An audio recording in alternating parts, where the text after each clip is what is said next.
Hello friends, veterans, नमस्कार। अजी अभी अभी मुझे पता चला कि माननीय सुप्रीम कोर्ट ने एक रिट लगी हुई थी भारत सरकार की ओर से, डिफेंस मिनिस्ट्री की ओर से, जो OMGC one man judicial commission की जो रिपोर्ट थी, जो AFT कोची ने डिसाइड किया था और उसको पेमेंट के लिए कहा था 6 महीने के अंतर्गत। लेकिन भारत सरकार सुप्रीम कोर्ट चली गई और सुप्रीम कोर्ट से उसका डिसीजन हो गया। मैं आपको बताना चाहूँगा इसकी हिस्ट्री थोड़ी सी। जब हमारा 7/11/2015 को OROP का नोटिफिकेशन आया था, तो उसी समय तत्कालीन रक्षा मंत्री श्री मनोहर पर्रिकर जी ने one man judicial commission report का कमेटी का गठन कर दिया था कि यदि इसमें कोई खामियां रह जाती हैं तो उन खामियों को जो OMGC जो फेमस एक कमेटी थी वो इसको डिसाइड करेगी। और इसमें खूब पता है सबको कि इसमें जस्टिस नरसिम्हा साहब थे और पूरे देश में जगह जगह जा कर के जो एक्स सर्विसमैन थे उन्होंने रिप्रेजेंटेशन सुने, उनकी व्यथाएं सुनी और एक रिपोर्ट बना करके भारत सरकार को बहुत पहले 2016 में दे दी थी। लेकिन भारत सरकार इसको दबाए बैठी थी और इसकी लंबी चौड़ी जो कहानी चली, मैं आपको पढ़ के बताता हूँ क्या क्या हुआ इसमें, इससे आपको सब कुछ पता चल जाएगा। और अब माननीय सुप्रीम कोर्ट ने इनसे कहा है कि 4 महीने के अंदर अंदर इस रिपोर्ट को लागू करो और इसको प्रकाशित भी करो, क्योंकि मैंने इसको देखा है कहीं जो कोची का जो निर्णय था उसमें ये कहा गया है कि इस रिपोर्ट को ये शायद अक्टूबर 2022 में ही कहा था उन्होंने कि इसको जग जाहिर किया जाए। अब देखते हैं इसमें क्या होता है। आज मैं आता हूँ, चलो सारी बातें बता देता हूँ। While the defence ministry admitted before the AFT, no यहाँ से नहीं है, ये इधर से है मेरे से, बिल्कुल यहाँ से चलूँगा मैं इसको, ये नीले की ओर से नहीं है, ये फाइनल है, इधर से ले करके चलूँगा मैं। The recommendations of the one man judicial committee to remove anomalies in the one rank one pension scheme pending with the government since 2016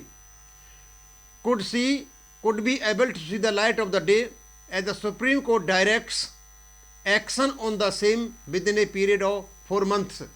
जो OMGC की जो रिपोर्ट है जो 2016 में कंप्लीट हो गई थी, हम आशा करते हैं कि अब ये दिन का उजाला देखेगी, क्योंकि भारत सरकार इसके दबाए हुए बैठी थी। और अब माननीय सुप्रीम कोर्ट ने इनको आदेश दिया है कि 4 महीने के अंतर्गत इस रिपोर्ट को जग जाहिर किया जाए और इसकी रिकमेंडेशंस को लागू किया जाए। अब देखते हैं हमें कुछ फ़ायदा होता है या नहीं होता है। और मैं आपको बताना चाहूँगा कि मैं स्वयं दिल्ली में इसका रिप्रेजेंट किया था। मैंने ही इसके सारे कागजात जो OMGC के चेयरमैन साहब थे उनको दिए थे, and he was very much impressed to see all these things. वहाँ हमने देखा था कि हमारे जो ऑफिसर थे केवल OROP की डेफिनेशन कहते रहे, ऐसा पॉइंट नहीं दिया कि हमारी क्या विषमता है, लेकिन हमने बहुत कुछ उनको बताया। अब आगे देखते हैं उन्होंने क्या रिकमेंड किया।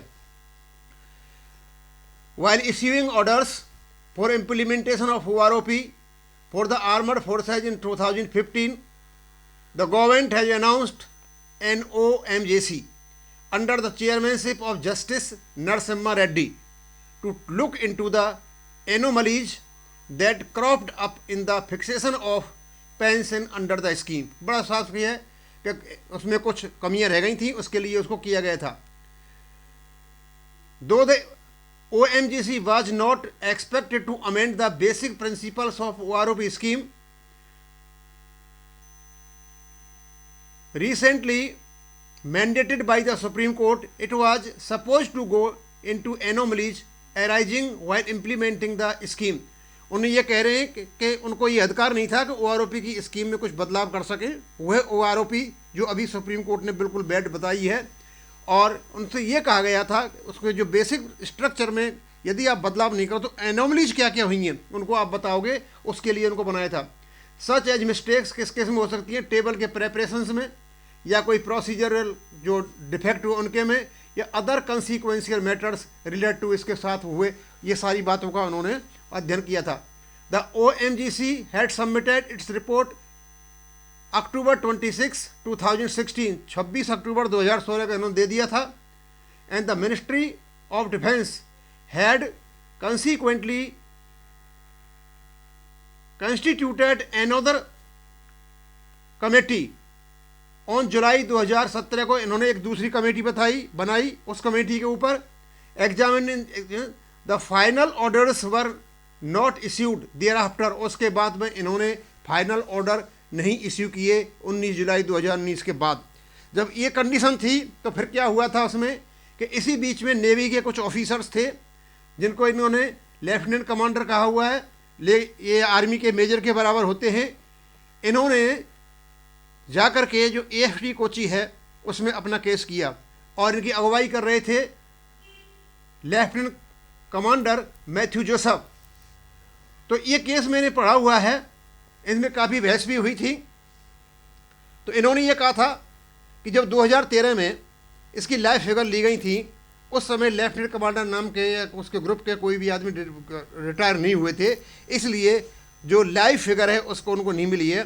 तो उस समय अक्टूबर 2022 में जो इनका ऑर्डर आए थे वो ये आए थे कि जो भारत सरकार रिपोर्ट को छिपा करके बैठी हुई है उसको उजागर करे अक्टूबर 2022 में, लेकिन वो वहीं पड़े हुए थे अभी तक।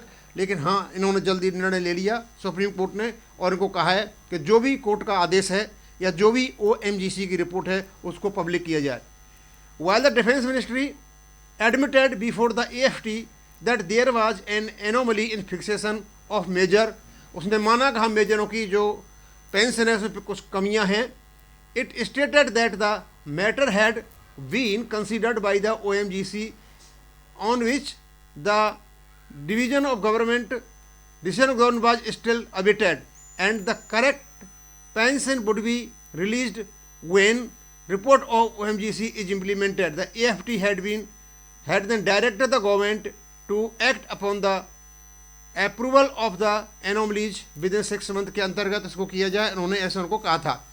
अब क्या हुआ, the Union of India went into direct appeal to the Supreme Court against order of the AFT Kochi.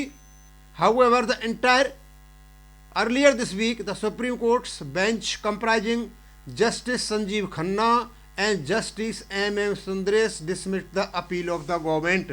Bharat सरकार AFT के डिसीजन के खिलाफ सुप्रीम कोर्ट में गई, लेकिन सुप्रीम कोर्ट में जो जस्टिस थे, जस्टिस संजीव खन्ना और जस्टिस M.M. सुंदरेश, इन्होंने भारत सरकार की अपील को खारिज कर दिया और आदेश दिया इनको कि 4 महीने के अंदर अंदर इस कमेटी को उजागर किया जाए और इसमें जो भी हैं, जो भी रिकमेंडेशंस हैं इसको और हमारा जो अवार्ड है उस सबको लागू किया जाए। मैं आपको बताना चाहता हूँ ये बड़े खुशी की बात है, क्योंकि अब तक ये जो वन एंड जुडिशियल कमीशन की रिपोर्ट को, कमेटी की रिपोर्ट को दबा करके बैठे हुए थे। मैंने एक बार बताया था आपको, हम जो हमारी रक्षा मंत्री थी उस समय श्रीमती सीतारमण जी, हमने निर्मला सीतारमण, हम उसके पास गए थे। उन्होंने कहा था कि 1 महीने में हम रिपोर्ट को निकाल देंगे, लेकिन वो नहीं निकाल पाई अपने कार्यकाल में। ये बाद में भी नहीं निकली, अभी तक पेंडिंग पड़ी हुई थी। और AFT कोची का जो आदेश आया है, उन्होंने कहा है कि जो ये रिपोर्ट है इसको उजागर किया जाए और जो हमने आदेश दिया उसका पालन किया जाए। अब हम आशा करते हैं कि देखते हैं कि इसमें जो हमारी टेबल 2013 में आई थी OROP 1 की, उसमें कुछ खामियां जो अपना जो चेयरमैन थे इसके जस्टिस नरसिम्हा साहब, उन्होंने कुछ बताएंगे या कुछ उनको फ़ायदा होता है या नहीं होता ये तो बाद में पता चलेगा। हाँ, इतना ज़रूर है कि जो रिपोर्ट ये छिपा करके बैठे हुए थे उसको ये उजागर करना पड़ रहा है। जब रिपोर्ट वापस आएगी और उसके बाद और भी जो खामियां हैं, कहीं ना कहीं हैं इनकी खामियां, हो सकता है ये भी एक कारण हो OROP लेट होने का, क्योंकि जो इनमें OMGC की रिपोर्ट में हमने सुना है कि कुछ हैं इन्होंने रिकमेंडेशन की हैं, तो OMGC की रिपोर्ट को भी इनको इसमें साथ में सम्मिलित करते हुए OROP निकालनी पड़ेगी। ये लगता है कि इसको भी अध्ययन कर रहे हैं OROP में, और OROP लेट होने का ये भी एक कारण हो सकता है। अब ये चारों ओर से क्लियर हो चुके हैं, क्योंकि इनको वन मैन जुडिशियल कमेटी की रिपोर्ट भी निकालनी पड़ेगी और इसमें जो यदि कोई रिकमेंडेशंस हैं, कुछ फ़ायदे हैं, वो भी देने पड़ेंगे, और सारे के सारे इनको OROP 2 में देने पड़ेंगे। कोई बात नहीं है, एक बार आएँ तो सही लेकर के आएँ, वही अच्छा लगेगा, क्यों बार बार इसके अच्छा नहीं लगता है कि इसकी आलोचनाएं हों। बस मैं इसको यहाँ ही ख़त्म करूँगा। बहुत अच्छी बात है, बहुत सुंदर बात है कि मतलब ये अच्छा डिसीजन आप और हमारे के लिए आया है। थैंक यू, धन्यवाद।